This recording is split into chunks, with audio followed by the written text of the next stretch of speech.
তোমাদের তো বলেছিলাম যে যেগুলো ওখানে দেখিয়েছে ব্যাঙ্গালোরে সেগুলো তোমাদের আস্তে আস্তে আমি দেখাবো, সেটুকুনি শেয়ার করব।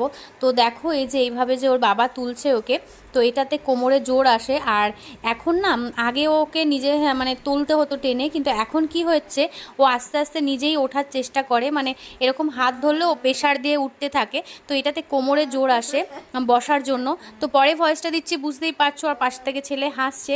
আর দেখো তোমাদের পায়ের ব্যাপারটাও দেখাবো যে পাটা কিভাবে রেখেছে। একটা পা দেখো ওর ভাঁজ করে রেখেছে, আর একটা পা টান করে রেখেছে। এই যে কার্তিকের পায়ের তলায় একটা পা সোজা করে এরকম টান দিয়ে রেখেছে, যাতে হাঁটুটা উঠে না যায়। তো ব্যালেন্সটা এরকমভাবে ওকে নিতে হবে। তো তোমাদের সেটাও শেয়ার করে দিলাম। আর দেখো কিভাবে তুলছে, আর ও আস্তে আস্তেই মাথাটা রাখছে, মানে সেই কারণেই তোমাদের একটু শেয়ার করলাম। আর দেখো এরকম সোজাভাবে ওকে বসিয়ে রাখতে হবে, এরকম বাবু হয়ে বা পাটা সোজা করে, যেভাবেই হোক, কিন্তু ওকে এরকম সোজাভাবে পিঠটা করে বসিয়ে রাখতে হবে। আর এখন ছেলে ঘাটটা অনেকটাই কম ফেলে দেয়, আর কারণ অনেকটা ব্যালেন্স এসছে, সেটা তোমরাও হয়তো বুঝতে পারছো, কারণ তোমরাও তো কমেন্টে লেখো সেগুলোই। তো এটুকুনি শেয়ার করার ছিল, তোমরাও বাড়িতে ট্রাই করো।